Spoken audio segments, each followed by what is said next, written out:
सहनाववतु सहनौ भुनक्तु सह वीर्यं करवावहै तेजस्विनावधीतमस्तु मा विद्विषावहैः ॐ शान्ति शान्ति शान्तिः हरि ओम श्री गुरुभ्यो नमः हरि ओम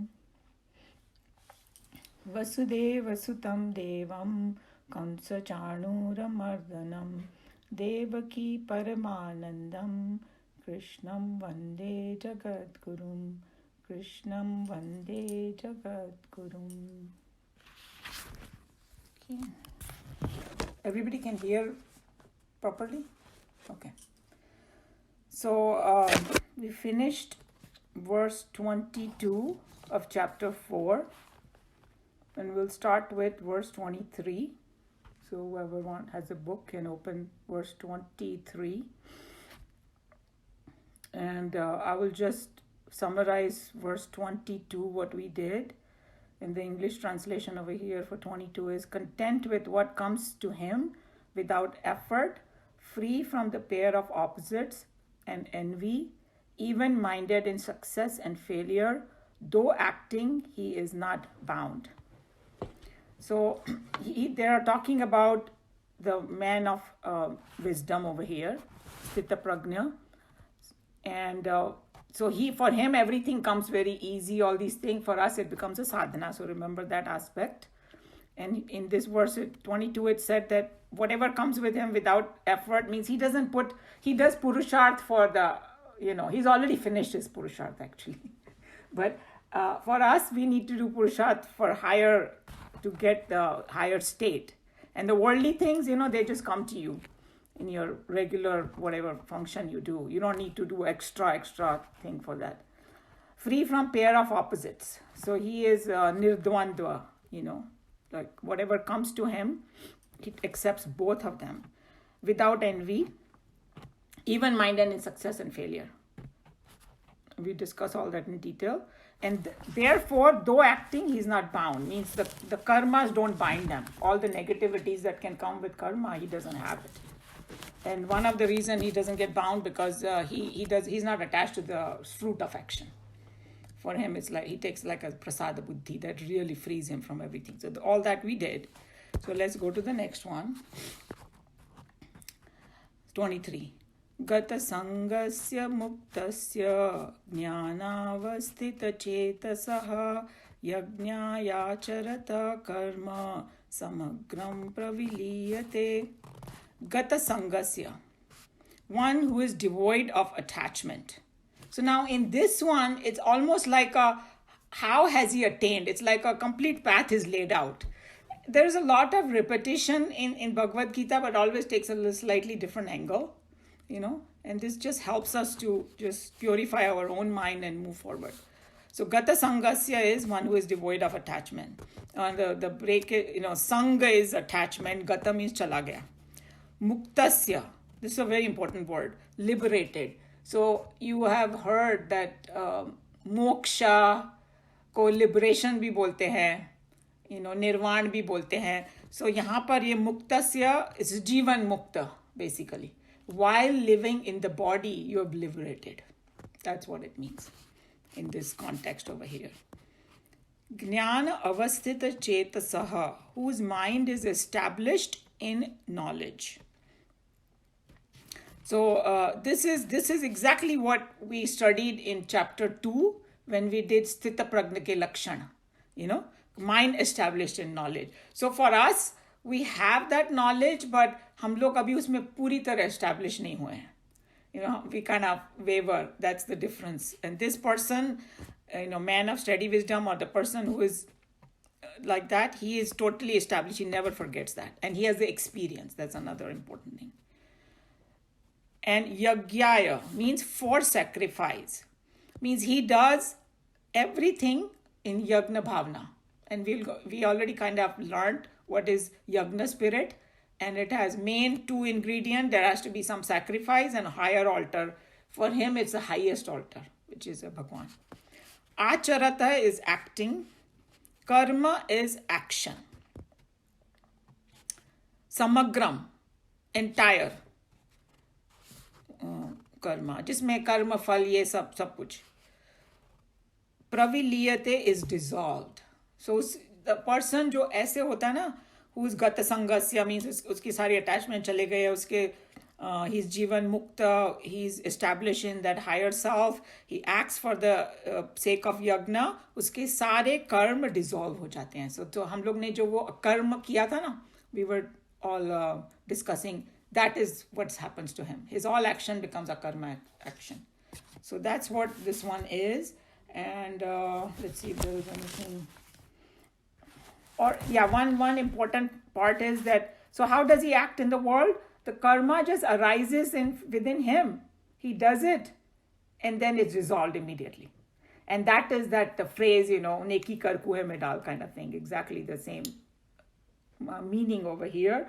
And I think we discussed it, that it is just like a bird flying in the sky. It doesn't leave any mark. So that means वो कहाँ से चला गया पता ही नहीं चला, living as though, no disturbing, not disturbing the world too much. That's another thing. There is one value that comes later on in the chapter, the one who doesn't disturb the world too much. That's what it is. And then, so there is no trace left, there is no need to come back. ऐसे बोलते हैं ना कि trace छोड़ो तो जाना पड़ता है वापस. So you can look at it that way. So it's a very unique state.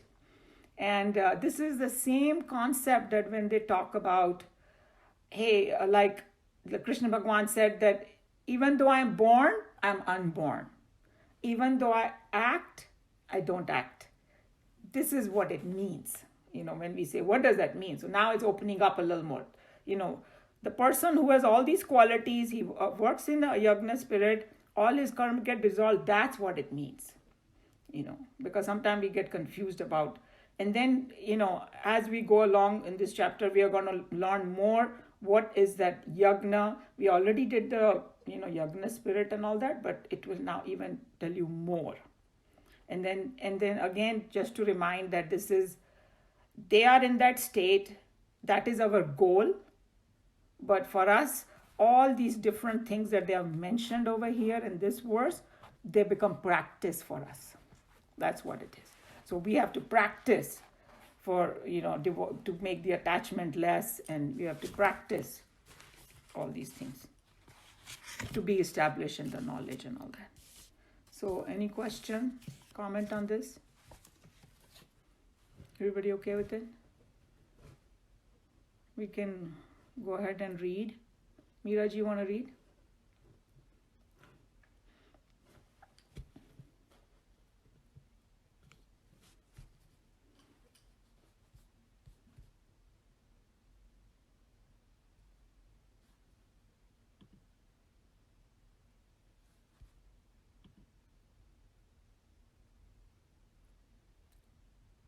Oh, you're having some trouble unmuting? Okay. So somebody, maybe Meena ji can read. You can do the next one. Maybe figure it out by then. Okay. Of one who is devoid of attachment, who is liberated, whose mind is established in knowledge, who acts for the sake of sacrifice, all his actions are dissolved. A man of wisdom has been fully comprehended in the first line of this stanza. The qualifications are beautifully enumerated serially, and they themselves explain the path to perfection. Economy of words is the very essence of the style in all scriptural books. Even so, they are particularly careful to use the most suggestive terms for their purpose and take an artistic joy in ordering the very sequence of the words used. Here is a brilliant example of it. So here, he's just mentioning that in Bhagavad Gita is a very, very scientific thing. It is like one thing lead to another. That's how the whole sequence is. So you can see that. So we have to start with to drop our attachment. That is the first step. Uske baad hum mukt hoenge. That's what he's talking about. Their sequence is there. Devoid of attachment. Gata Sangha, the divinity attained by the rishis is not a new status strangely acquired by them from some unknown and secret quarters. It is only a rediscovery of the perfection that is already in each one. We are self-exiled from ourselves due to our attachments with the finite world of objects. Thus, a wise man is he from whom all his attachments with the finite things of the world have dropped away. So you can see that one of the main things is telling you that he's not telling you that some new thing or new theory and all this. This is always there, number one. And then, sometimes we have the feeling, oh, as though I have to do something, go somewhere, and all that. Is saying, no, it's already there. And the problem you have is that you are attached to the worldly objects. So when that drops, वो already है तुम्हारे पास. That's why they say, Sat Chetanand. That is our nature already. The moment. So I think the way we have to look at it from our perspective is, हम जितना attachment कम करेंगे ना, उतना ही हम लोग को peace मिलेगा, उतना ही हम लोग को, and when we say peace is that Sat Chetanand is that Bhagwan. So that's how we can look at it from our perspective. Liberated, mukta. The majority of seekers have only a vague idea of what the liberation means. The bondages are created upon our personality and life by none other than ourselves. These bondages, infinite in their number, are produced by the subtle cords of our own attachments with things. The deluded ego feels fulfilled only through the world of objects. Thus, as a body, it gets attached to the world of its sense objects. As a mind, it lives enslaved to the world of emotions. And as an intellect, it gives bound with its own ideas. So here he's talking about the three different instruments. How, firstly, it says the very subtle cord of attachment. And that happens, हमारी personality में हो जाता है, and that creates bondage. And then three instrument, body, mind, and intellect. So he's saying body get attached to the sense objects, all the five senses, they run after things.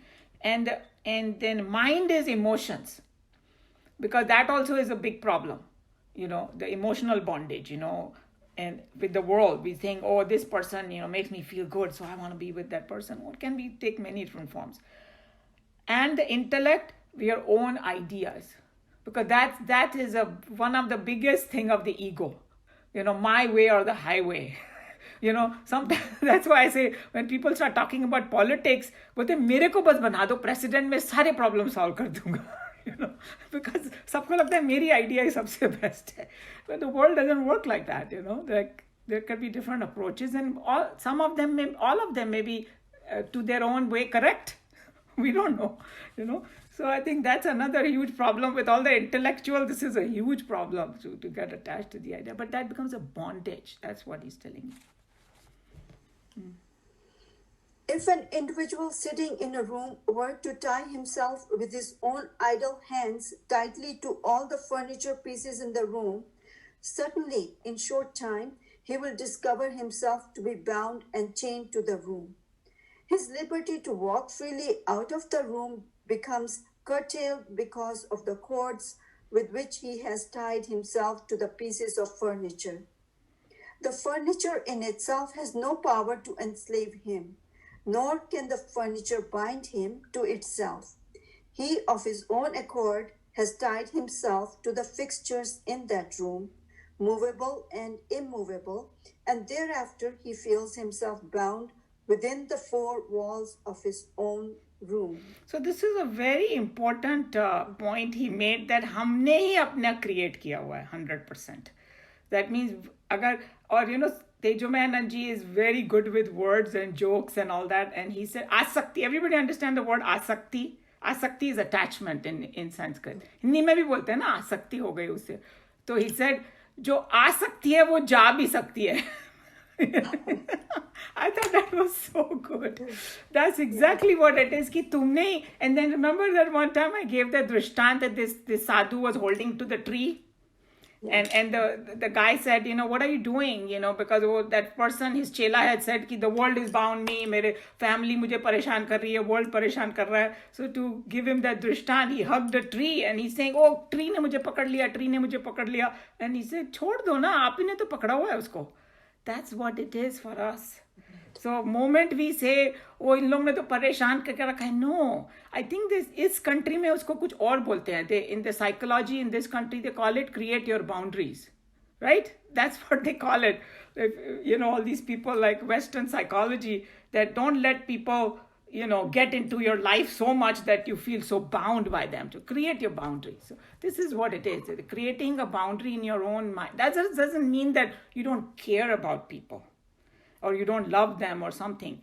But, attachment and love, we have to distinguish. You love the whole world, but you don't feel attached. Attached means I plus I want. That's what attachment is. Without this, I cannot live. And the world will constantly be changing, and including the family members, everybody around you. So that's what it. I thought this is a great example. He gave a furniture example, but. When I read this, I remembered your example more of it. the tree hugging. It's the tree thing. That's good. Yeah. Similarly, the world of objects, of emotions and ideas cannot of themselves bind the Supreme, but the ego, stupidity, gets itself bound through cords of attachments with the world of objects, and thus comes to feel bound and shackled. Just as to liberate himself from his room, the bound one has to cut asunder all cords that bind him to the furniture, so too the ego feels liberated only when it has become entirely devoid of all attachments. Thus, the second epithet in the line is the natural consequences of the first epithet. One becomes liberated when one gets oneself beyond all attachments. So now you see the connection, why it is the first one is important, that to become free you have to. And then this theme is throughout Gita. And at one place Krishna Bhagwan says, take this, because Arjun is a soldier. So he understands the soldier wali bhasha, right? So usko soldier wali bhasha mein samjhate hai. He's saying that take the sword of knowledge and cut asunder this attachment. So the sword of knowledge, kaat do isko. That's what he's saying. So it's the same bhav, but expressed in all different way, whichever way you want to take it. Whose mind is established in knowledge, jnana avasthita Chetasaha. Jnana avasthita chetasaha. Yeah. Jnana avasthita chetasaha. The above phenomena of perfect detachment, which produces a sense of complete liberation, can be accomplished only when the mind of the seeker gets centered in right discriminative knowledge and develops for itself a capacity to distinguish between the permanent and the impermanent, the fleeting and the lasting. So he's talking about that until and unless we go through this route, the attachment is not going to go away. अगर हम ऐसे सोचे कि ओ या कि हमारे गुरु ने बोला अटैचमेंट छोड़ो तो कल से मैं नहीं अटैच होंगी, it's not going to happen until I think about this permanent and the impermanent things, and the fleeting and the lasting. That means, what is real and what is unreal in the Vedantic sense, that Brahman is real and everything else, then I will not get attached. So that's what it is, that how the sequence is connected with each other, and this Atma Chetasa is that, that knowing that Bhagwan is there in my, psyche, literally, deep in my psyche, I believe that. Go ahead. It is natural for the mind to run after the objects because it has no existence apart from its own thoughts, which are always upon the objects. It is always an emotional mind that coaxes up to run after the sense objects, and the only way to win our mind away from its own mad ramblings is to bring the discriminative light and rational capacities of our intellect to play upon the object with which the mind is thirsting to court and woo. It is only in the shaded by lanes of life that the haggard prostitute borrows for her painted beauty a false charm. But in the revealing light of the full-blown day, her true ugliness becomes apparent. Similarly, the mind gets attached to the world of sense objects only in the unlit hearts of delusion. If the mind were centered in knowledge, meaning if the discriminative intellect follows faithfully the mind in all its sense activities, immediately the mind's false attachments must drop off. So he gave another analogy, that whatever is looking so pretty, but the moment the light of knowledge falls on it, or the light falls, and that attachment goes away because ugliness comes out. That's what. So he's saying that in the world, everything looks very beautiful, charming, but with the light of knowledge, you say it's all बोलते हैं ना ephemeral, क्षण भंगुर जिसको बोलते हैं. Things are just constantly changing. Nothing, it's not gonna, whatever looks so great today, it's not gonna be there tomorrow, and including our own bodies, So that's what it is. That it is the same theme. He's just giving in more in detail everything. Would you explain the last sentence? If the mind were centered in knowledge, meaning if the discriminating intellect follows faithfully the mind in all its sense activities. So to me it was the other way around. So I'm trying to understand this. So he's saying that, see, we have to do work in the world, right? We have to use our senses. We have to do karma and all that. While doing that, if your knowledge is constantly, you are aware of it, like that tanpura going in the background, that's when he's saying the false attachment will drop off. तो तुम जैसे हम लोग भूल जाते हैं ना, हम लोग का attachment होता है because हम लोग का भी वो knowledge constantly establish नहीं हुआ है. जब हम लोग भगवत गीता सुनते हैं तब बहुत अच्छा लगता है. फिर 1-2 दिन शायद हम लोग अच्छे रहेंगे. फिर हम लोग we start doing, right? And that's why for us, satsang is so important. This weekly thing that we keep coming back to it, and if you can do even more, I'm sure like this group looks like we do a lot because the kind of Upanishad class mein sab bhejte rehte hain, they are doing. That's what it means, that if you keep your mind centered in this knowledge, attachment has no place to, वो मतलब rise ही नहीं होएगा फिर attachment, और जो होएगा थोड़ा बहुत वो drop हो जाएगा. Okay. Thank you.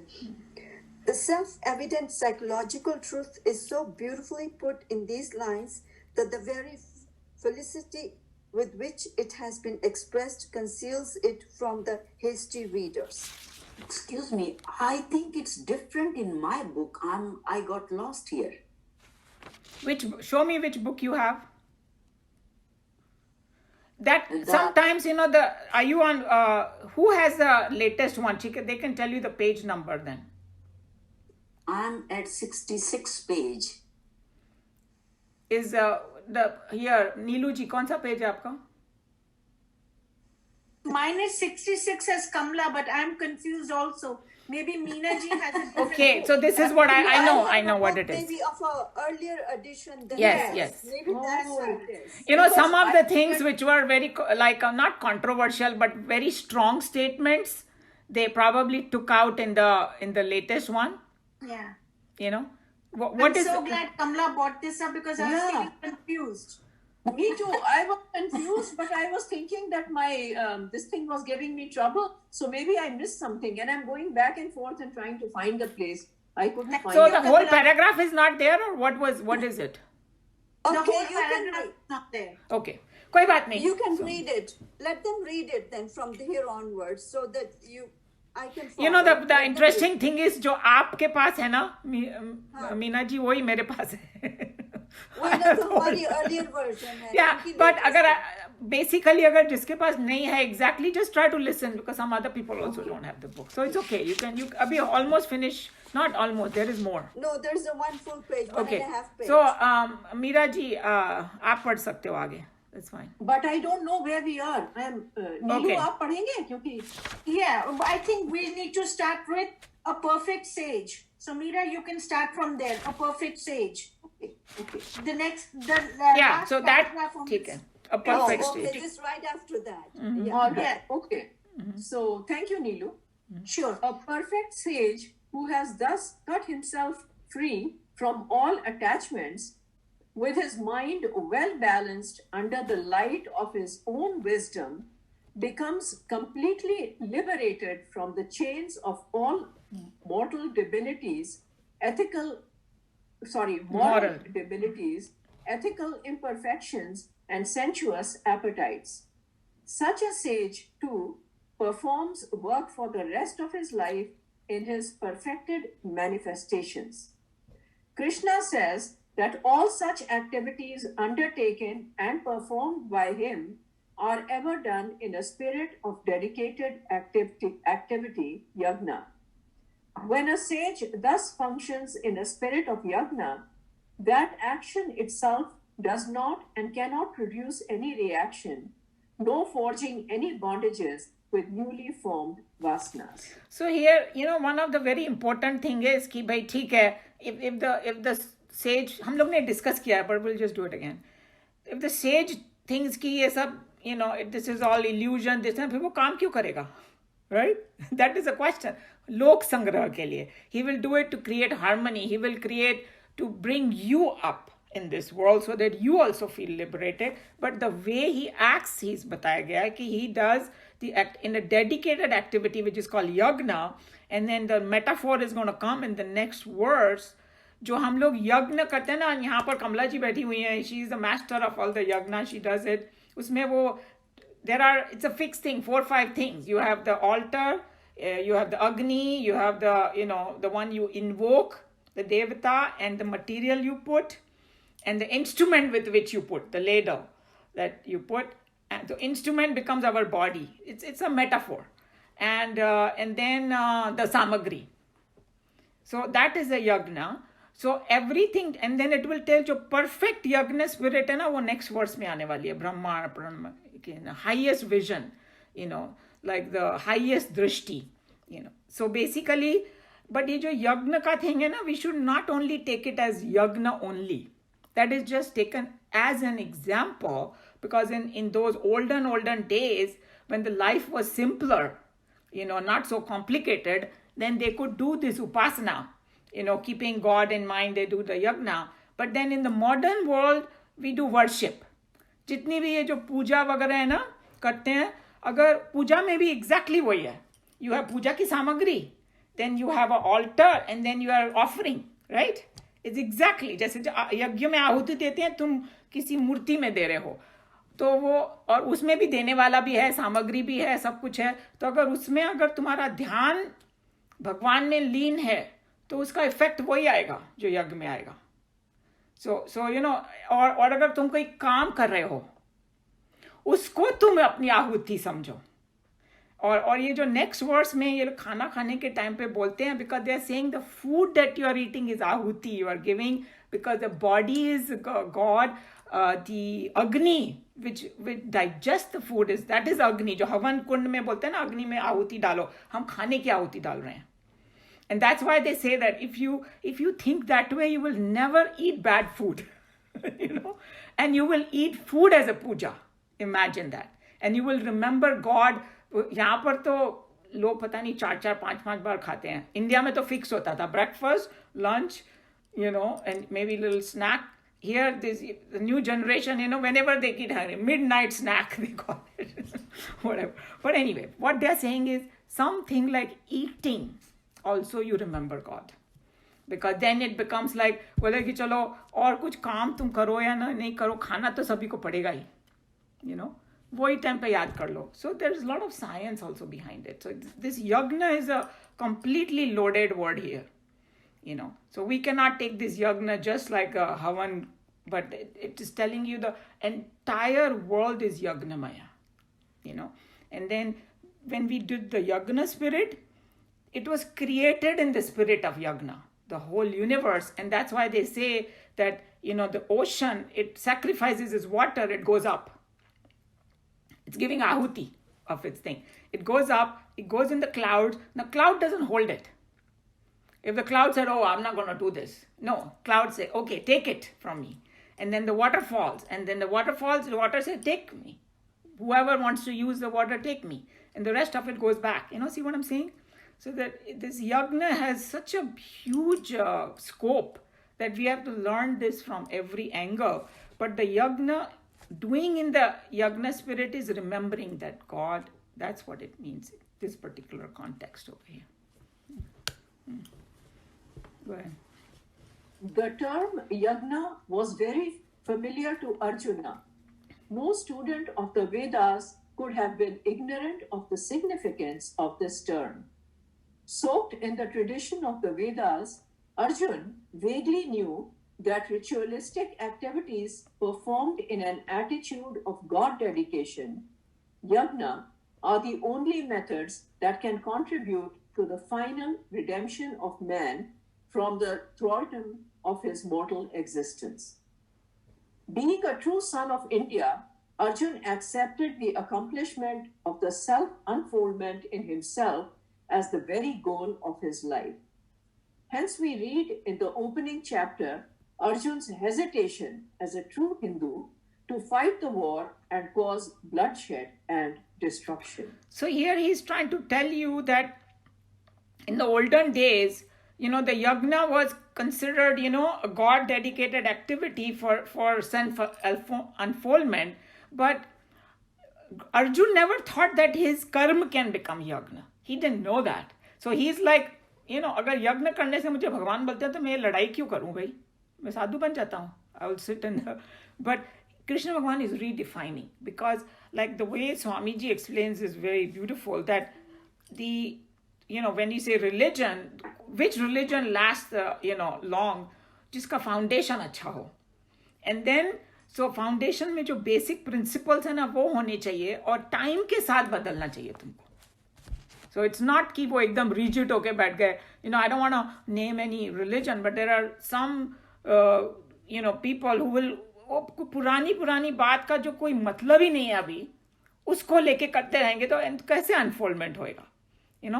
You have to change with time. So he's saying that by the time the Mahabharata war happened, the society had become such that people didn't have time to sit and do yagnas, because there were so many, life became very complicated, So then Krishna has to redefine that, any action can become a yagna. It's an attitude you change, and that's what that's like the core of Bhagavad Gita.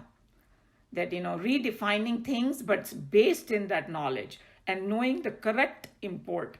And then when we go back to our Nachiketa, you will see that वहाँ पर वो बोलेंगे कि rarity of this. पहले तो interested होना चाहिए subject में, right? फिर सुनने के बाद उसको proper समझना चाहिए. समझने में भी लोग बहुत गलती करते हैं. And to understand correctly, you need pure mind. That's why, that sadhana they told you about, karma yoga, upasana and all that, because it's like cleansing your mind continuously so that you understand it correctly. Because even if you hear something, if you don't understand it correctly, it will be a disaster. And then, the Arjun was a good example. In spite of knowing the Shastras, he wanted to run away from the war. And Krishna Bhagavan ne usko pakad ke bithaya, no, you can't run away. After he surrendered, that is, that no, you have to understand what it is. So this has a very significant meaning over here. We have already found how the highest philosophical textbook comes to be misused often by its own most ardent followers, who sincerely mistake its non-essentials as its very essentials. See, this is also a very important part, right? लोग वो ritual में भी जब जाते हैं ना, तो जो किसके लिए कर रहे हैं वो भूल जाते हैं, and then they're non-essential के पीछे बस. Oh, I gotta finish that many mantras. ध्यान चाहे हो या नहीं हो. It's better if he does half of the mantras, but does it with more. See what I'm saying? So we have to look at it that way, huh? In the quiet days of the early Aryan life, yagna had gathered to itself a definite and specific ritualistic form. By the time of the Mahabharata, The contentious society had to face new demands in life, and the very pattern of life had changed. In the new scheme, elaborate ritualism was almost impossible. But the average Hindu was not fit, nor was he ready to reinterpret the truths of the Vedas for a more effective application of the same in the new context of the available circumstances around him in his everyday life. Geeta is an attempt to reinterpret the Vedika theory and technique of achievement of the Supreme. So we discuss all this. I already told you but what he meant by this, huh? Yeah. The term yagna, borrowed from our scriptures, is employed here by Krishna to yield a more elaborate sense, implying a wider and a more universal application. In the Gita, the Vedika yagna has become a self-dedicated activity performed in a spirit of service to the many. All actions performed without ego and not motivated by one's egocentric desires fall under the category of yagna. So whoever has a book and don't mind marking it, this is the line they want to mark. All actions performed without ego and not motivated by one's egocentric desire fall under the category of yagna. So no matter what you're doing, you're cleaning the toilets or you are giving a lecture to 5,000 people. If you do it in this, everything becomes a yagna, according to I think, which is so amazing. So when I'm talking to the children, they're 16, 17 years old, and I said, what is the most boring thing you have to do every day? So that I have to clean up my room, or my mom says I have to do the dishes. I said, okay, make that into your worship. Then you don't even have to sit for worship. Just think of God. I'm doing it for God. So then, I thought that Krishna Bhagavan has given us the best, this thing, the most boring thing you take and make it into the highest. And the perfect example is we give up Shabri to the class. And they never forget this example. Because Shabri का क्या था, उसके गुरु ने बोला कि राम भगवान आने वाले हैं. And तेरे को मुक्ति मिलने वाली है जब आप भगाएगी. तो वो इतना खुश हो गई. उसने बोला she was like dancing. मेरा तो जीवन सफल हो गया. पर वो राम भगवान के लिए कब आएंगे ये नहीं बताया उसको. Every day she is doing झाड़ू. तो उसका झाड़ू बनाना पूजा बन गया. I mean, the most boring job, that everybody became a puja. And well enough, she purified her mind because she was thinking of Ram. She became the good patra for it. Ram Bhagavan came and she got the moksha. So that's what I think, it's so powerful statement that, any job can become. Excellent. All through the next 6 stanzas, we get an enumeration of something like 12 different yagnas, which can be practiced by everybody on all occasions, in every field, under all conditions.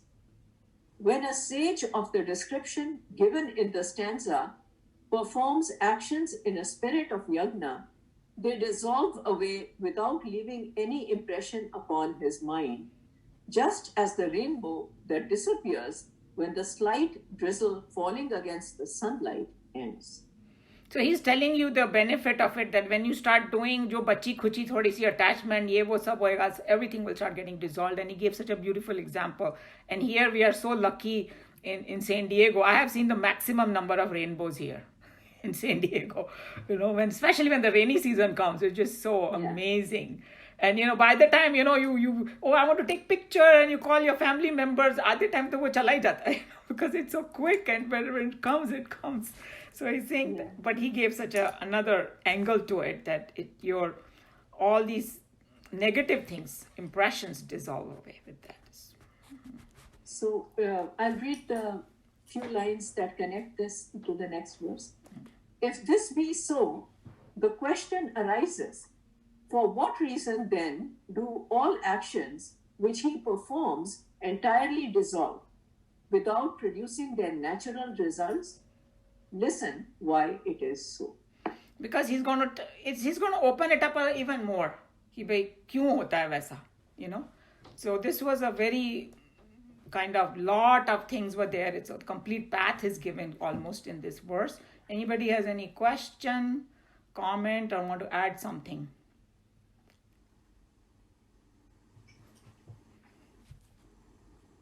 Sheila जी आपका हाँ Yeah, I want to know, like we people, how we can keep our mind in the knowledge while doing other things, you know. They say, like the verse is saying, keep your mind in the knowledge, you know. या knowledge यहाँ पर means भगवान का ध्यान तो सो आपका एक तो होता है इष्ट देवता होते हैं किसी किसी के राइट या जैसे मैं आई थिंक आपके भी कृष्ण भगवान है मेरे भी कृष्ण भगवान है सो या तो आप इष्ट देवता को ध्यान में रखिए गुरु को ध्यान में रखिए जिसका भी आपको जो भी आपको इंस्पायर करता हो ना बिकॉज उससे क्या होता है ना कि समझो हम कोई गलत काम भी करना चाहते हैं बोले नहीं माई गुरु is not gonna approve this Krishna is not going to like this. That's one yukti. That, you know, because जो already पहुंच चुका है उसके लिए सब सहज हो रहा है राइट लेकिन हम लोग को तो कुछ क्या बोलते हैं हम लोग को कुछ चाहिए पकड़ने के लिए कि भाई क्या चीज से मैं याद करूं तो पता नहीं लोग अलग अलग चीजें करते हैं like one of my friends said because you know she was like working on the computer whole day she said मैंने ना अपने कंप्यूटर पे ना एक because she was very good at all these things. She said, मैंने एक कुछ cartoon सा बना दिया who reminded me about God every hour. You know? So अगर मैं भूल भी जाऊँ तो वो करता था. And then अपने जो tradition है ना इंडिया में तो एक तो ये ब्रह्मार्पणम बोलते हैं जब खाने के पहले पर उसका मीनिंग अगर पता चल जाए तो फिर हम लोग भगवान को याद करते हैं वैसे इंडिया में बोलते हैं संध्या 3 टाइम करो ये मुसलमान लोग 5 बार जो नमाज पढ़ते हैं ना it is exactly the same thing Every day they are remembering God. अगर मैं भूल ना जाऊं. These are the ways. So you have to find your own way to remember कि भाई you know that's what it is.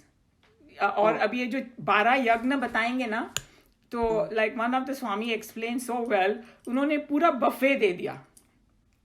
इसका मतलब ये नहीं कि हमको सब करने खाने की जरूरत है बफे में जो मुझे अच्छा लगता है जो मेरे लिए सही है जो मेरे लिए कंड्यूसिव हो वो मैं उठा लूँ वहाँ से तो एक तो होता है कि अपनी ड्यूटी होती है रोज की राइट उसमें so like I was telling the children in my class that hey take the most boring thing and think that you're doing it as a puja that way you'll remember God you say oh this is a boring but I'm doing it for Bhagwan and all of a sudden you know अपने ये group में तो everybody is a master of like all these new songs and ये वो background में चलाओ you know खाना बनाते time you can hear the mantra so many different ways we can do it but because we are studying Gita it will go deeper in you now you know when you're thinking of God it's not going to be just some God sitting somewhere no we know now if God is like everything तो जितना हम लोग पढ़ते जाएंगे उतना deep जाता जाएगा you know that's what I would say but if other people can have you know some comments on it actually it explains my answer very well yeah but anybody wants to give more idea and more suggestion to me it was a very when I was reading Kabima again and again in my mind to clear more this concept you know which is very good और India में जैसे कि हम लोग का एक tradition होता था ना like lot of our mothers and grandmas and all that my mother she always I didn't never understood it when I was a kid but I knew her routine she will take shower and then we had a Krishna ka picture over there and she will do her aarti you know and then I think on Tuesday she did Hanuman Chalisa and rain shine anything she has to do it so in the beginning of the day if you remember God it's likely that you know your day will go better you know yeah so I think all those little things that those people did जो हम मेरी generation में तो खो गया था वो you know like my brothers and sisters and all I think my husband's family they did all of them did some puja and all before this and he still kind of goes in his puja room he had the tradition but lot of big city people and all that they became too westernized और the funny thing was कि westernized बोला ना तो ये western वाले भी church में जाते हैं संडे को तो इंडिया वाले जो westernized बने वो भी छोड़ दिया उन्होंने हम तो कहीं भी नहीं रहे, ना इंडिया के रहे ना यहाँ के, ना तो हम अपना इंडियन ट्रेडिशन ही कर सके। और यहाँ भी देखो सब जाते हैं ना हर संडे को, हम कहाँ अपने बच्चों को हर संडे लेके जाते हैं कहीं पर। I mean, in Chinmaya Mission we have that tradition now where Sunday का संडे हो गया, so अपने ही हाथ में है। और जरूरी नहीं कि कहीं जाना ही है, कि you can do something in the family. And you know, like I know some families in Chinmaya Mission, like I knew one family, doctor family in Houston. What they did was amazing. So a grandma was there living in another city. This boy, and this boy was like maybe in his 20s. And he started doing one verse of Geeta every evening with the entire family. So जो लोग town में नहीं है उनको वो phone से करते थे, वो टाइम पे जूम वूम नहीं चालू था. And so because one day I happened to be in their house and they said, oh, you are a teacher in Chinmaya Mission and you teach Geeta, you come and sit with us. And I thought it was such a joyful thing. For half an hour they picked up one verse and then they discussed it. So imagine, they're doing that. I don't know how many times a week, what they're doing every day, and now I don't remember. You can create your own thing, what you want to, how you want to connect, whichever way. I thought that was really amazing. And then later on, I heard that young boy who is in his 30s now, he became a Balviya teacher. Because by learning Geeta like this, he became good in it.